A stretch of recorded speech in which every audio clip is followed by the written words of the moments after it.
at the end when everything else had failed, and I'd like felt like I kind of fucked up my life, honestly, in terms of my career and uni and even like relationships at points. Um, that was still there, and that kind of like, I was still working on that even in my darkest moments. Like that's kind of where Longshot started, honestly. When I was at my lowest point that I've probably ever been in my life. But that was still something that I could give my time to.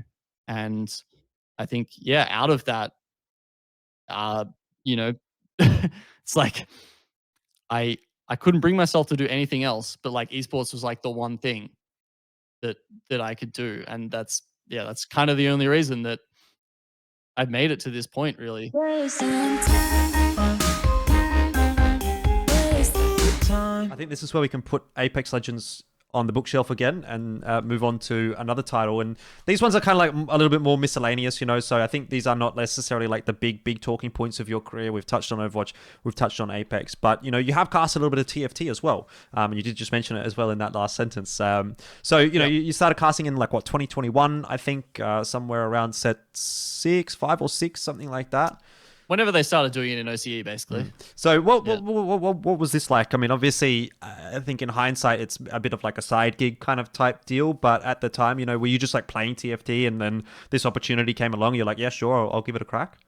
Yeah, pretty much. I tend to sort of play only games that like I'm casting at the moment, mostly. So I play like a lot of Apex, and to kind of give you the balance, it's like, I don't know, the game you want to play when you're like eating breakfast or whatever, you can play with one hand. Like TFT is so good for that, right? It's like the old man's esport. Yep. It's like, I feel like so many people in the industry play it at the moment because it's like, it gives you that like competitive drive and you can sweat it if you want.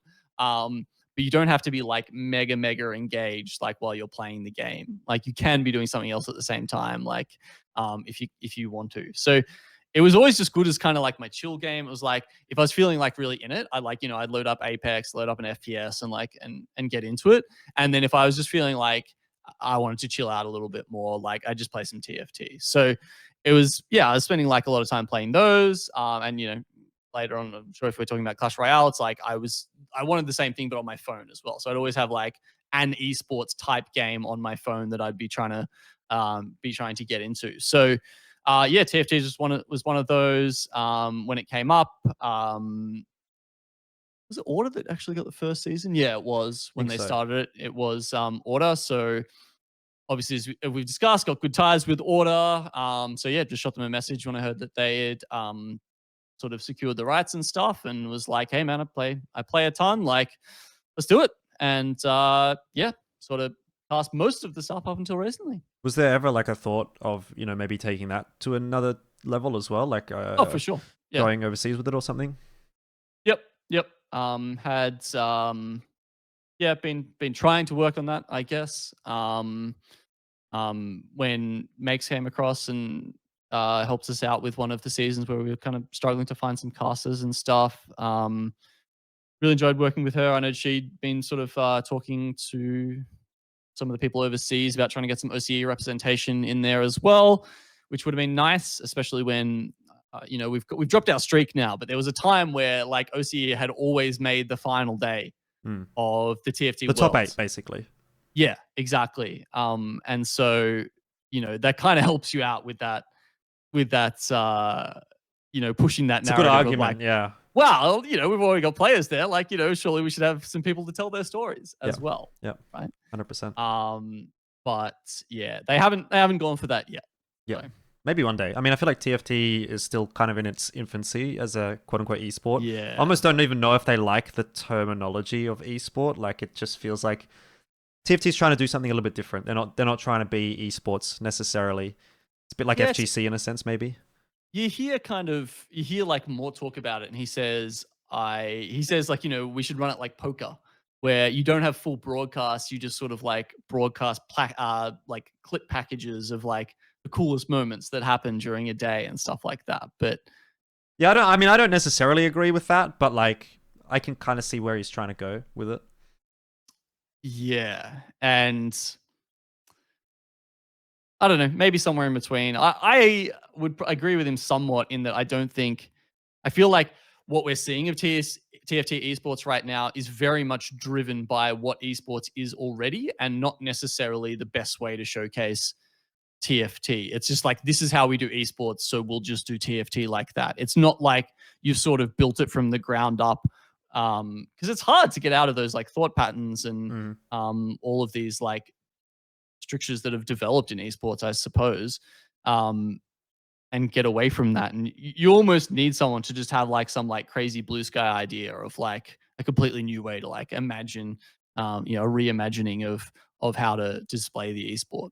Yeah, it's a bit of a weird one, but I guess it's a very unique title as far as esports is concerned. I don't think there's really anything else like it, so they do have a little bit of work on their hands to try to figure that one out. And maybe that can kind of tie into Clash Royale as well. Like, obviously, I mean, to be fair, of all of the things we've talked about today, this is the one where I have basically no knowledge of at all. I'm not interested in mobile esports. I'm not into it. I haven't followed it. I've seen some of your TFT stuff. I've seen a lot of your Overwatch stuff. I cast Apex with you. But as far as Clash Royale is concerned, as an esport and as a job, where the hell did this even come from? You know what I mean? Because this feels like something that really not a lot of people in Australia in particular are doing. Mobile esports is not that big here. It's massive overseas, I'll grant, and in Southeast Asia and stuff like that, especially. But for you getting a job casting Clash Royale, how does that even come to pass? Yeah, so as I said, like, I just, I live my life around esports, right? Like I'm either playing games, or I'm watching games, or I'm casting games, or I'm working on my business that is around games, or even when I'm on my mobile and I'm out somewhere or whatever, I still want to be playing esports. I still want to be like involved somehow, right? So the games I played on my phone for the last, let's say, 7 years have been esports games. And the main one that was around that I thought actually made a good esport, because again, I'm always looking at like, what do I think, is a game that actually, has some juice to it, was Clash Royale. And I was just like, this game, the reason I thought it was good is because it's a game that's designed for mobile, right? And this is, I was actually off on this part, because if you go and look at what has succeeded as an esport, it's actually on mobile. It's like, it's PUBG Mobile, right? It's like, it's Fortnite. It's what's the LOL clone? Arena of Valor or something like that. Yeah, there's like Mobile Legends, bang, these ones, right? Yeah. So I was wrong in my prediction there, where it's people actually just want to play what they're playing on their PC, but I don't know, it's like whatever, they're in Southeast Asia, can't afford a PC, so they play that instead, something, right? That's where a lot of the mobile esports success seems to have come from. But I liked Clash Royale because I was like, this is actually format specific, and it's working. It's a game that's designed for mobile and actually works well as a competitive format and in a quick format like it does. I then played a lot of Brawl Stars, which I haven't had a chance to cast yet, but I'm hoping that maybe I'll get there one day as well. I don't know if you saw, like Uber does that occasionally. And that's made by the same people, Supercell. And it's a game that's like designed from the ground up to be a mobile game, and does a good job of being engaging and competitive, and actually rewards skill as a mobile game. So that's how I kind of got into it. I'd been playing Clash Royale for, like, I don't know, like 6-7 years or something, like pretty much it's convenient. As long as it's been out. There just hadn't been any tournaments in that time. I was just here biding my time, waiting for the mobile esports to come along. And then eventually LPL put a tweet out, as I said, Disco before, who had worked with at Summer Series, going literally full circle. And it was like, yeah, man, dude, been waiting for this. Been waiting for a long time, because it was a couple of years back, they started up their own big global, the Clash Royale League, which is pretty cool. And it's got a lot of its own like unique features. And but there had just never been anything in APAC. It was always like, because one of the really cool things about Clash Royale is there's so much integration within the game. So if you're like an Apex Legends player, right? Like, but you don't care about esports, you wouldn't know it exists, right? Like, it just, like, in game, Apex Legends does not do a good job of promoting the esport. Clash Royale is fantastic. There's tournaments literally in the game that if you do well enough in, like, auto qualify you for like large global Clash Royale tournaments. There's a little tab in there. Like, I am on that I am like in the app that like, all these like millions of Clash Royale players like see when I'm playing, when I'm casting a tournament there, right? So like the casual player base of Clash Royale has a better chance of knowing me than the casual player, like the casual player base of Apex does, which Yeah, is if just you're like wild. some gold or bronze player in Apex, Yeah, you don't even hear yeah. about esports at all. Yeah, you wouldn't have a clue. But yeah, meanwhile, like, yeah, you can like one button from like the app will take you to the a Clash Royale broadcast. So it's something they've always done really well, and yeah, it was one of the reasons why. Yeah, I guess I was kind of banking on that a little bit, and this is, I think something that's like definitely been like a learning for me across Longshot, across so many things. When you have to have been in esports for a little while, right? Is that like you plant all these little seeds and you have no idea which ones are going to grow, Yeah. which ones are going to bloom. And it is fascinating when you've been around for a long time and you're just like, oh my God, there was this guy I worked with 7 years ago and this game that I've been playing for a very long time, been interested in, and it's only just paid off. It's been such a long time. There's been so much work put in, and it's yielded me absolutely nothing up until now.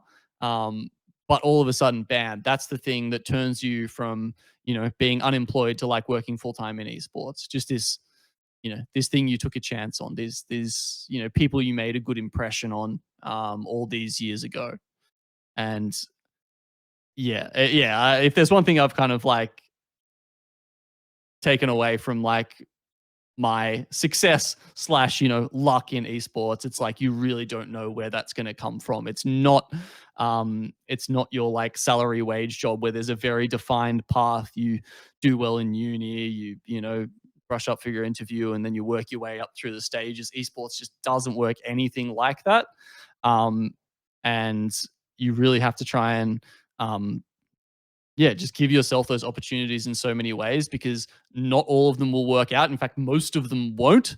But you have to plant a lot of seeds to get that one that really does like flower.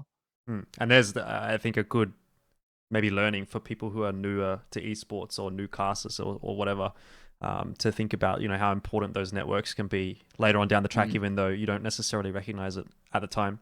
All right, so I wanted to touch on a couple of like miscellaneous topics now as well. Normally, this is what I do right at the end of one of these shows. With we're caught up to date with you as a caster and you as a person and how you've developed as your career's gone on. But there's quite a few interesting discussion points that you can't really fit into like a timeline. So this is where they go. And the first one that I want to start with for you is co-streaming, because I think this impacts you in a very unique way in that you're a caster, so that impacts your potential livelihood down the track if co-streaming in some way, shape, or form overtakes casting as like the primary way of viewing esports content, but also as someone who owns a business which essentially runs broadcasts, right? So again, people are in a way potentially going to be rebroadcasting your content, but also maybe taking viewers away from you and all of this kind of discussion. So I just want to get your thoughts on co-streaming and where you see it. And it doesn't necessarily have to be just through the lens of Apex Legends, but I know it's big in Apex Legends and it seems to be getting bigger as well.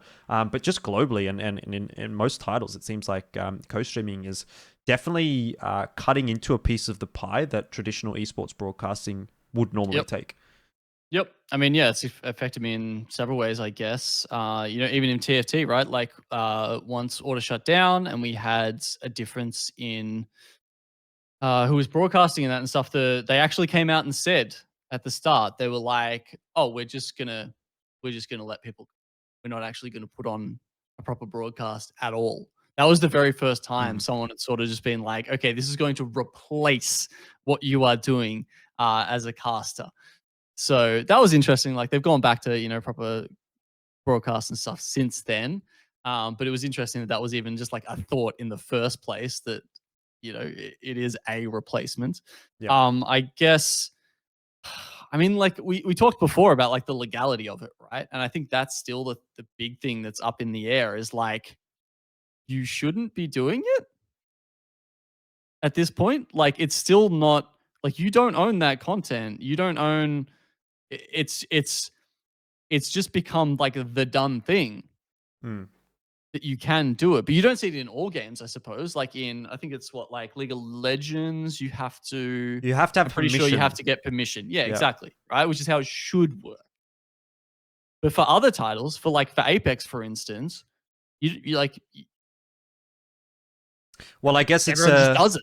It's a bit of a gray area, isn't it? Because it's, in a sense, it's like, okay, well, if the publisher's okay with it, Yes, and you're doing a publisher's broadcast, then like I can see that being fine. But like, for example, if a third-party tournament operator was to put on a show, I could understand why they would not want that. You know what I mean? Like, ultimately, it comes down to like, this doesn't benefit the third-party tournament operator. It definitely benefits the publisher to have people watching these co-streams. Yes. But you know, if I'm ESL or if I'm Blast or whatever, do I necessarily want some guy taking potentially 20, 30, 50k viewers away from me? And then people are going to say, oh yeah, but like, you know, if your broadcast was just good, then people would watch your broadcast instead. It's like, well, I mean, maybe there's an element of truth to that to an extent, but people like the kids just want to watch, you know, their favorite streamer. Yeah, that's really at the end of the day. And it's like, maybe they're not even going to watch the broadcast to begin with. They're just going to watch that fucking streamer. But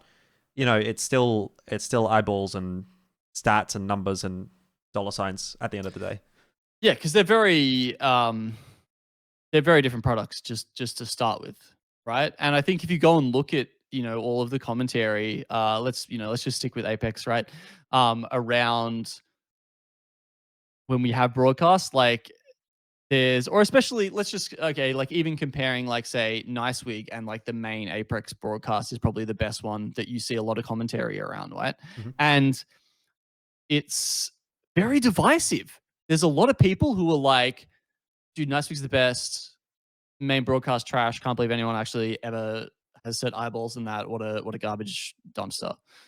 And legit, like they're actually pretty harsh about it. But then there's other people who are like, well, it's just hype, says the same thing over and over again. Like, why would you not watch like the main broadcast? And it's really interesting. And one funny thing I have noticed is that I feel like Longshot and even myself have actually benefited from this a little bit. And it's almost like this kind of like hipster vibe that we're getting, where people are like, Nice Week's like the cool thing to watch. And it's like, you're a fucking square if you watch the main broadcast, man. Like, that's just so, And it's almost because Longshot's like the small guy. And like, I'm, you know, whatever, the Apac Southcaster from like, you know, the other side of the world who doesn't usually get to go on the main broadcast. That I feel like there's almost this like reflection, you know, like I'm like the moon getting this like this underdog bandwagon type situation where people are let's root for this guy, and then everyone's like piling on that. Legit. But the issue with that, by the way, is it can very quickly go the other way, and I'm not suggesting that will happen to you, but it's like, okay, obviously you're getting positive vibes from the co-streamers that are watching Longshot right now, but the second someone says these guys are fucking shit for whatever reason, maybe they're just having a bad day, maybe you say something they disagree with, that fan base just flips straight up, and that can be a dangerous precedent as well. Yep. And I mean, that's one of the reasons why Wig has been so successful, because he's so positive, right? He's like a bit of an outlier because, you know, as we all know, in gaming and esports and streaming and whatever in general, honestly, maybe it's just humanity, there's a lot of negativity out there. There's a lot of people just hating on stuff. And I think Wig's managed to do a good job, and that keeps him in like the devs, like the publishers play like good books as well, which is the reason why he now gets invited to events to do like official watch parties, which is I think actually kind of cool. Does it worry me though that they're spending money on that when they could be spending that on, say, the main broadcast and you know, casters like us and like impacting on my ability, or like my opportunities, I should say, in the future, or the opportunities of someone like Longshot if they were just like, no, stuff it, we'll just go with watch parties. But what I would say is like they generally can't do that by themselves. Like I don't think Wig's products, watch parties in general, are going to be that great if they don't actually have that team of observers doing all this stuff in the backgrounds. They don't have people making stats and bringing up all of this kind of stuff, right? Like you can do some of that yourself, but it's not going to be anywhere near as good. It stops becoming a watch party at that point. Production. If you're the one that's having to do all those production elements yourself and bring the stats up, it's not a watch Yeah. party anymore. You're just the broadcast. What I would say to that is, the way that I see it is, I think that in a sense, the watch party doesn't exist, or the co-stream doesn't exist without the main broadcast to begin with. Like, yes, you could watch the POVs in the game yourself, maybe. Like, let's say you get into the server, into the lobby, and you can observe yourself. But I think you do lose a bit of something, right? There's always like reactions to replays and reactions to graphics and such and this and that. So for the co-streamer themselves, I think it's better actually if there is a main broadcast. I'm going to say that's actually quite game dependent. So I'm just thinking about a couple of different games here, right? I'm thinking Apex, you totally need it. It's such a crazy game. There's so much going on. There's 20 teams. You'll never catch all of the right things if you're like, just by yourself, right? You go to whatever CS, I think that's less true. Like you still need observers to have the best experience, right? But there's an auto director. Like I know it's terrible. Like I've been there. But I think you would lose a lot in CS. I don't think that's a good example. I think TFT might be a better example. To be honest with you. But I'm trying to draw like a continuum here, right? So I'm saying like in something like a BR, there's like a billion things to catch. In CS, there's still too much for one person, absolutely. But you could have a better experience by just having like a pure co-streamer, right? And then you go down to something like Clash Royale. Yep. You don't need observers, right? And I have noticed they do sometimes literally just get people on to just do like essentially what feels like basically a co-stream of the event by themselves. And that kind of is more possible in a game like that because there is no moving around, there is no observing. It's just a lane. It's just a phone screen, right? So I don't know, maybe that kind of stuff depends a little bit on the game. You wouldn't get, you're right, like, whatever, replays, stats, all the other production quality stuff, you're not going to get through if you're just co-streaming it. But yeah, and then I guess, like Longshot at the moment is in an interesting spot where, as you say, we are backed by the publisher, and the publisher doesn't really care so much as long as like the eyeballs are there.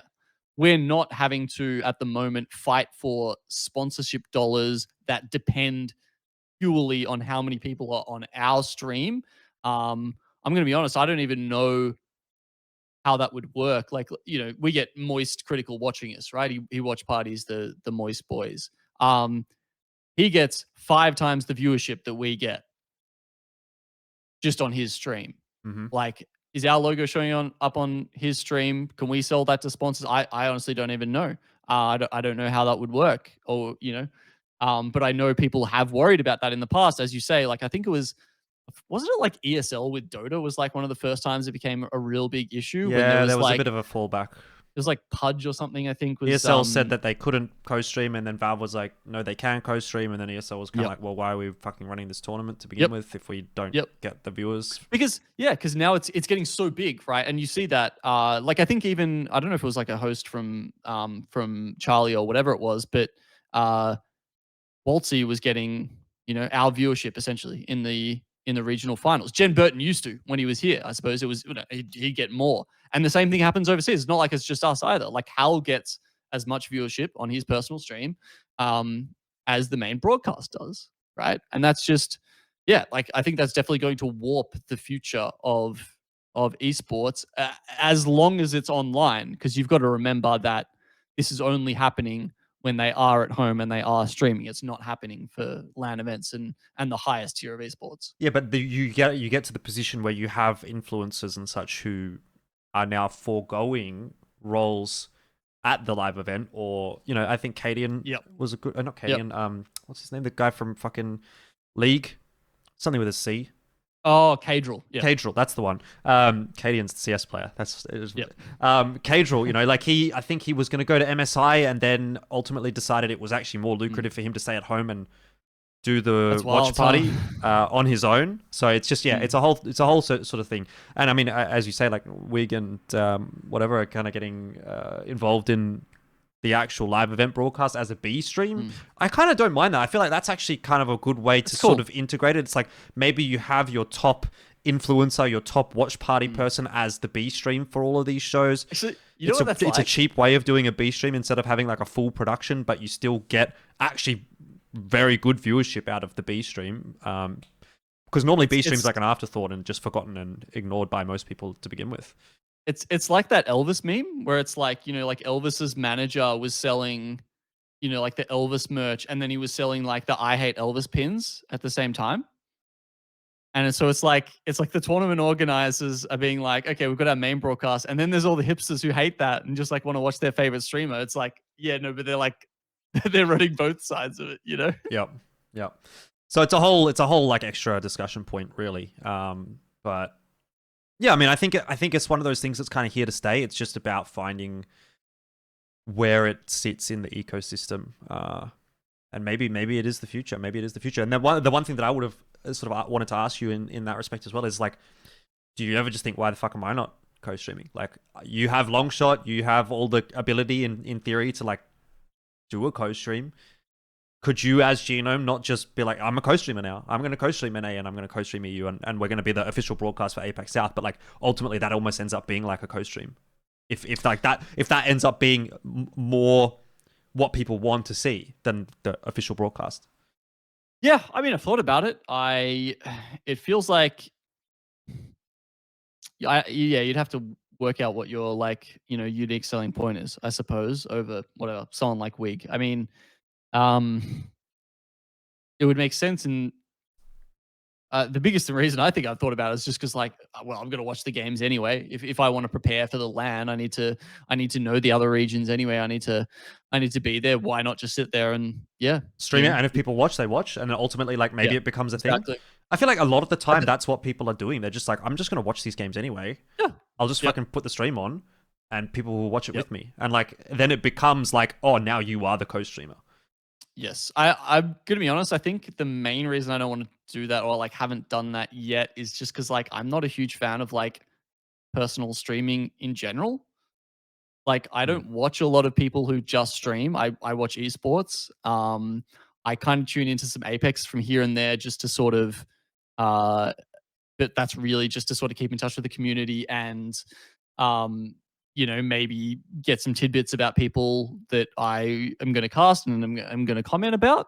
But like, I don't know. Like, I'm not a huge fan of like the whole like parasocial side of like Twitch and stuff anyway. You know, I'm not sure how comfortable I would feel being that guy.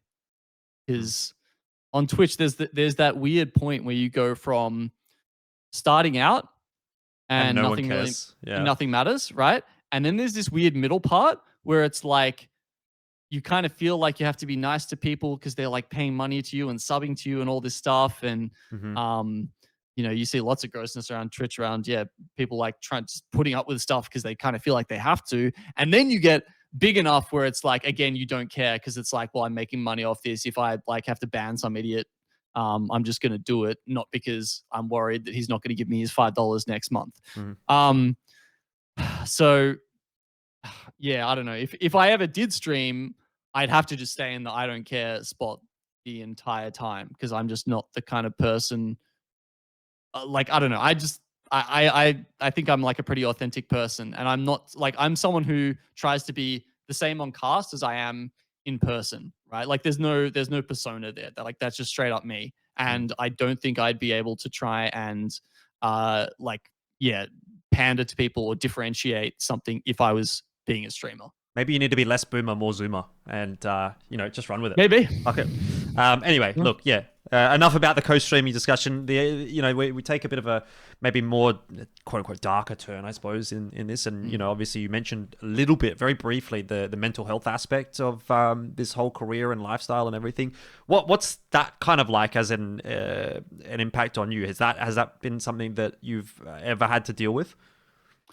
Yeah. I mean, I deal with it every day, man. Honestly, most days. Like, I've had depression for probably my entire adult life, I guess. I don't know. Weirdly enough, it was never a problem before that.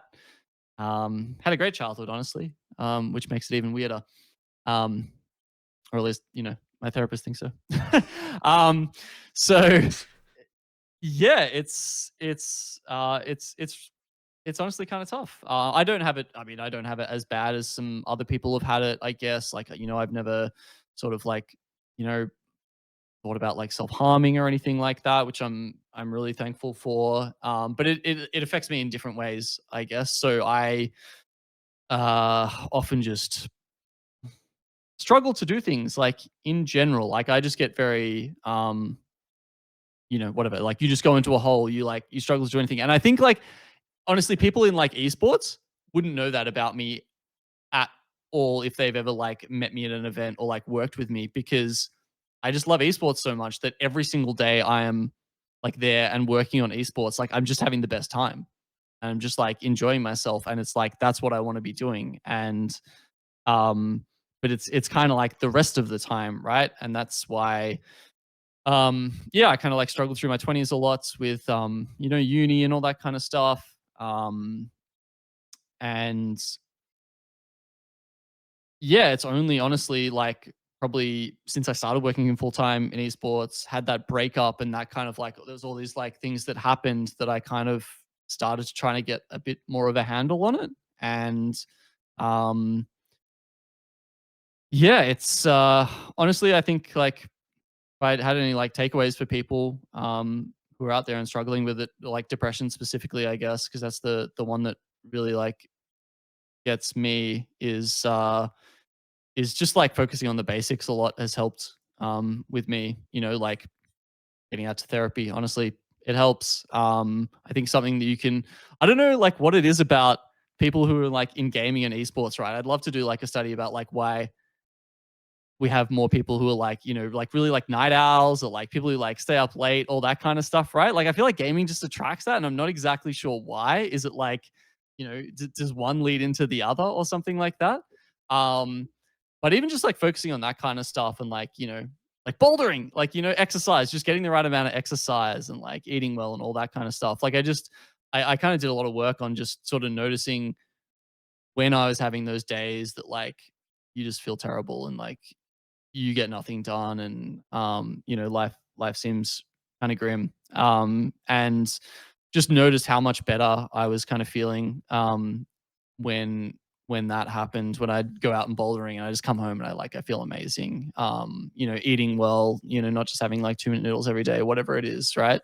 Honestly, like yeah, a lot of those basics just kind of really helped. But um I think how that kind of probably the biggest way that it kind of like impacted me with esports is just that like esports was kind of that like one glimmering hope I had. As I said, like I believed in myself and I always enjoyed esports and like no matter what else happened and like how bad everything else was in my life, it was like that was kind of the one thing that I still like um would cling to and would kind of like get me through stuff, right? So at the end when everything else had failed and I'd like felt like I kind of fucked up my life, honestly, in terms of my career and uni and even like relationships at points.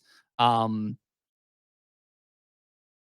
that was still there, and that kind of like I was still working on that even in my darkest moments. Like that's kind of where Longshot started, honestly. When I was at my lowest point that I've probably ever been in my life, but that was still something that I could give my time to, and I think yeah, out of that uh, you know, it's like I I couldn't bring myself to do anything else, but like esports was like the one thing that I could do, and that's kind of the only reason that I've made it to this point, really.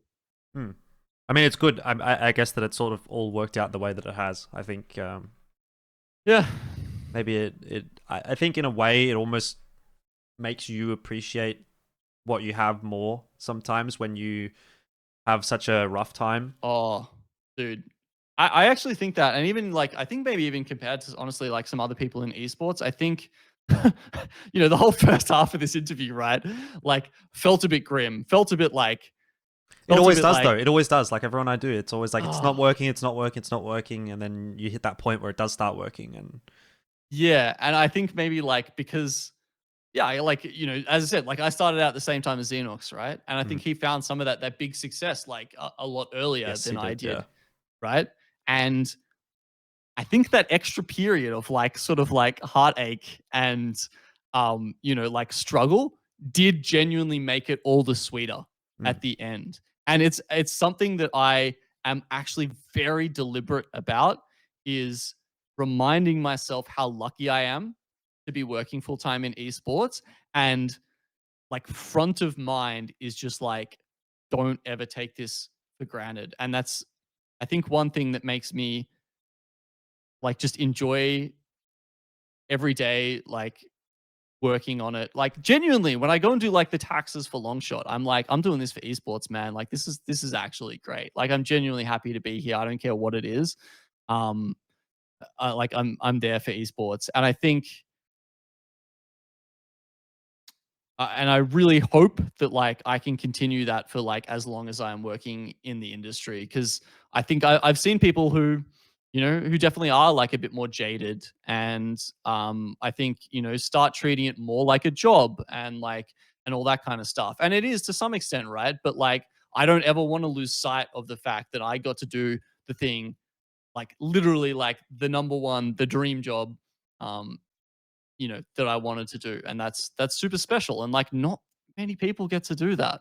Mm. Definitely a good way of looking at things for sure. I want to talk to you as well about your casting a little bit and things that you've had to work on. This is a conversation we were having quite a little bit earlier on, but like, was there ever anything that you sort of felt like maybe was a weakness for you or that you needed to sort of improve upon? How have you sort of gone through your journey as a caster and gotten to the point where you're at now? Um, yeah, I mean, I think there's weaknesses that I still have, honestly. And some of them I think I probably can't get over until I'm doing more. And that's I think that's kind of a tough spot to be in at the moment. Like I'm not casting 4 days a week like you are, right? And that's one of the reasons why I get you on for Longshot, and that's one of the reasons I get Xenox and whatnot on for Longshot, because I think you complement me well in how polished you are, because I think that's something that I struggle with. And a lot of that is just like honestly just rust. It's just reps. It's like Mm. it's when I come in to do an ALGS, like, maybe I haven't cast for like a month or two before that or something, right? There's these big gaps. And it would be good for there to be other games or more third party Apex tournaments or something. Because like honestly, I think that's probably like without that, I don't know how you do sort of like shake that out. I think as time goes on, like you sort of raise your floor, and when you come back into it, maybe you are better than you are the next time.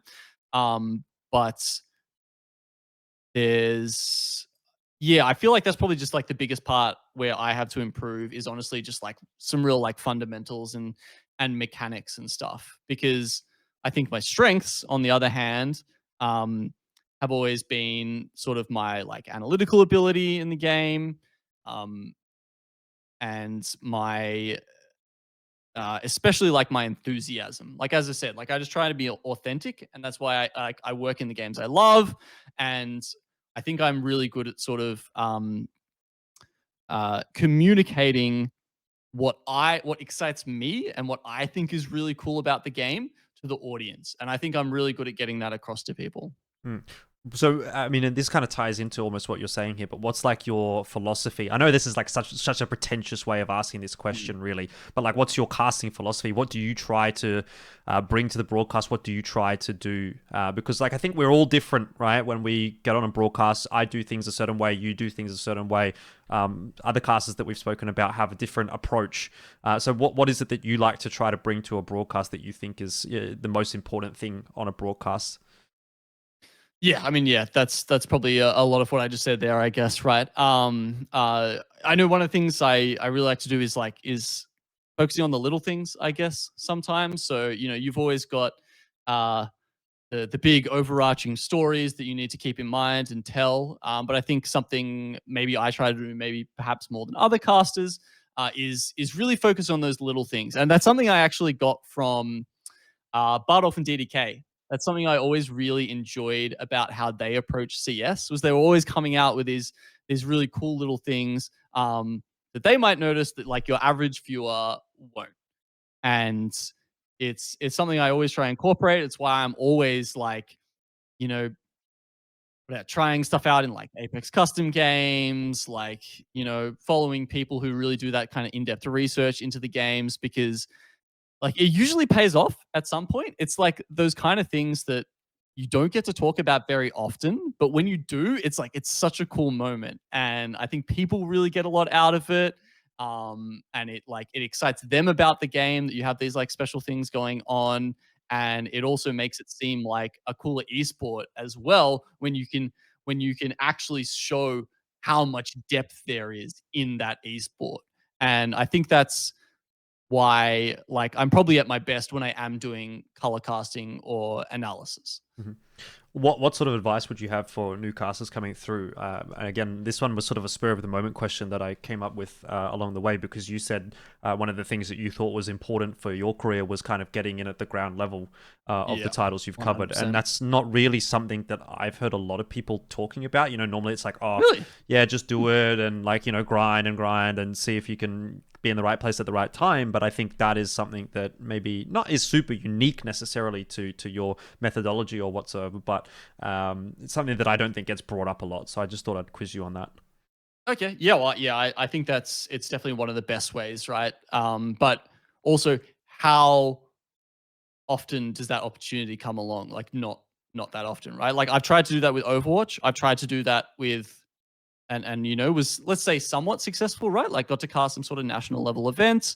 Because the other thing is, it's like you can kind of sideways transfer in esports once you've reached a certain level, right? So let's say I got to, you know, I got to that kind of like national level casting, like national level events in Overwatch. And that meant when Apex came out, like I could kind of easily kind of get to that, right? Um, Same with TFT. It was like you've established a certain amount of you know, respectability and like trust in the field, so you can kind of just get there straight away. But if you haven't done that already, it's so hard to come from the ground up. I'd actually say co-streaming and whatnot makes it a little bit easier now. But the other thing I'd say is I feel like if you do want to end up in traditional esports broadcasts, post streaming I think can also be a little bit of a trap sometimes, where you end up learning a lot of bad habits, because if you're casting by yourself, if you're not sort of like working in that like that show environment, I feel like it's a very different skill, right? Like I think um there's a reason people are successful at that, and there's a reason people are successful as casters. And you know, yeah, like someone like Niceweek is very entertaining in one particular way, but those skills don't necessarily transfer over to being a caster. So I think you need to be a little bit careful about that, if that's where you want to go on your way into casting. Yeah, definitely. It's a different route and it's a different path, and even to an extent, it's something that I've seen in my history with CS casters. I came through as pretty much just a broadcaster. I was from the very start of my career, I was casting with a duo, even if it was online in my bedroom.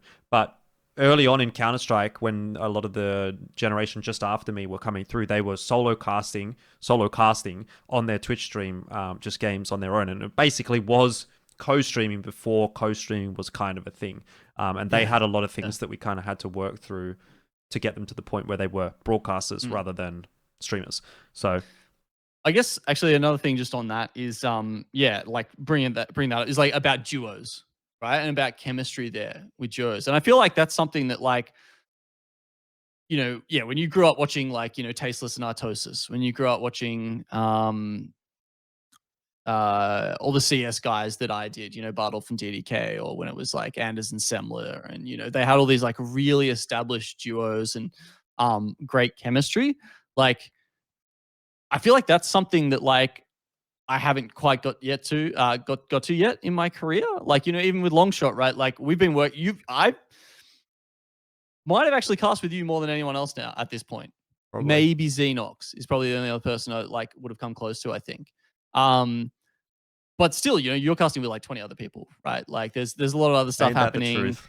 And it's not like we get to cast like every single week of ALGS together, right? And without that sort of continuum, without that sort of time to work on stuff together, and specifically, I feel like there's still this gap up here. There's this room to improve that you never quite get to unless you can really dedicate specifically to one person, hopefully in one game. And yeah, it's just something that like I would like to experience in my career at some point, you know? And yeah. Yeah, when do you get there? When do you get the opportunity to do that? I mean, like, I don't know who even gets to do that in Australia, I guess. Like No League of one. Legends, maybe? Maybe. No, but not even. Like, because I can tell you, like Rusty and Skimmy, they're like the League of Legends duo, but Right. I'm gonna cast with Rusty this week, you know, so Right. it's like it's not like an exclusive thing, you know what I mean? So it's just Yeah. it is what it is. But yeah, I mean that's the nature of the beast, I think, when you're working in ANZ, unfortunately. Yeah. Yeah, I just yeah, I want that. I would like that for myself. And I think if you're talking about like casting philosophy, I really think there is just a lot to be said for that, and how even just like, let's say, TOs and broadcasters structure their tournaments and structure bringing talent on. I mean, well, the reason I don't do it for Longshot, because like I'm calling the shots there, right, is just because you guys aren't necessarily available every week, and that's, you know, that's fine, that makes sense. But there's definitely, I think, bigger titles and bigger opportunities where if you wanted to, you could very much have people in duos that they get to stay in the whole time, and yet still we don't see that happening. And that confuses me a little bit, because I think there is a big premium in terms of what you get out of a casting duo if you let them grow and flourish together. It's a good spot to end things on. That's pretty much all I've got for you. I mean, it was only 3.5 hours, so, you know, not that big a deal. But was there anything that you want to say to the people that have gotten to this point, that have watched 3.5 hours of your history and your career, and who love Genome so much that they'll watch all this content before we go? Yeah, what's wrong with you? Honestly, that's why would you be here after 3.5 hours? God. No, thank you to anyone who's watched all of this. Honestly, that's incredible. Yeah, look, I'm living the dream. I hope everyone who listens to me cast and enjoys me cast really understands that, and really, like, you know, that gets across to them. That's just like, that's the one thing I want to share with everyone, right? It's just like my love of gaming and esports, and I hope that you know, that's what you enjoy about me, and that's what continues to come across every time I get on the mic.